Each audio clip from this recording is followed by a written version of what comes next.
આજે તો અમે અડધો દિવસની રજા લઈને ઘરે વહી આવ્યા, કેમ કે મારે જવાનું હતું શિહોર. શિહોર હું લેવા જવાનું હતું એ હું તમને પછી આગળ બતાવીશ.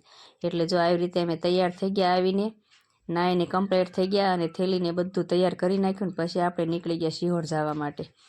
શિહોર જવાનું હોય એટલે પછી આપણે ફટોફટ ઉતાવળ તો હોય તે, કેમ કે પિયરમાં જવાની કોને ન ઉતાવળ. અને પછી આપણે નીકળી ગયા ગાડી ઉપર જઈને બે, અને અમે જતા હતા ત્રણેય માં દીકરો, મારા બે છોકરાઓ અને હું. પછી અમે પહોંચી ગયા શિહોર.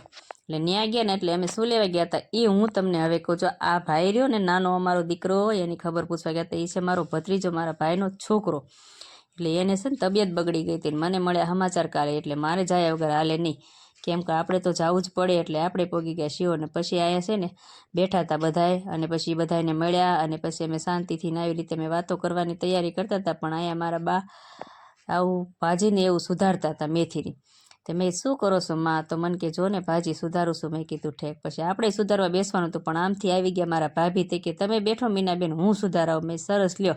એટલે એ પછી સુધારાવતા ને પછી અમે અંદર ગયા રસોડામાં, કેમ કે રસોડામાં બની ગઈ હતી ચા, અને મને બોલાવતા હતા ચા પીવા. અમે બહાર તો પીએ જ લીધી હતી, પણ આ મારા ભાઈનો છોકરો મને પરાણે ચા પાતો હતો કે ફૂયા લ્યો ફૂયા લ્યો. એટલે મેં કીધું એટલી બધી નથી, કે નહીં પીવી જ પડશે મારા હાથની. અને પછી અમને એવું થયું કે હાલો ને આપણે વયા જઈએ અગાશી પર થોડુંક લોકેશન જોવા, કેમ કે ઉત્તરાયણનો ટાઈમ આવે એટલે પછી સરસ મજાનું હોય. ઓલા પિયરમાં આપણે મોટા થયા હોય ને એટલે એ બધું યાદ આવે, તાજું થાય આપણે જાવી એટલે. પછી હું ચડી ગઈ અગાશી ઉપર, તો મેં જોઈને તો આવું સરસ મજાનું લોકેશન હતું. અને છે ને આ અમારે છે શિહોરી માતાનો ડુંગરો. તો તમે જોજો અમારે શિહોરી માતાના ડુંગરા પર સરસ મજાનું આ મંદિર છે, અને લાઇટો પણ શરૂ થઈ ગઈ છે, ને અમારે એને અંધારું થઈ ગયું હતું. પછી અમારે આવવાનું હતું ઘરે, એટલે અમારે તો જલ્દી ઉતાવળ હતી. પણ અમારા છોકરાઓ બે પતંગ ચગાવવા વયા ગયા હતા. એ બીજા મારા કાકા છે ને એના ઘરે. ભાઈ એ આવે ત્યારે મારે નીકળ્યા. પછી તો મારા બે દીકરા આવી ગયા, અને એ આવી ગયા એટલે મેં નીકળી ગયા ભાવનગર જવા માટે, કેમ કે આવવું તો પડે જ ને, આપણે સવારે જવાનું હોય પાછું કામ ઉપર. એટલે પછી અમે આવતા હતા તો મેં કીધું આ હા સરસ મજાની અમુક જગ્યાએ રોશની હતી, કેમ કે આજે બધું આવે છે ને 31 ને 31 ડિસેમ્બર છે, એટલે પછી હોય જ તે.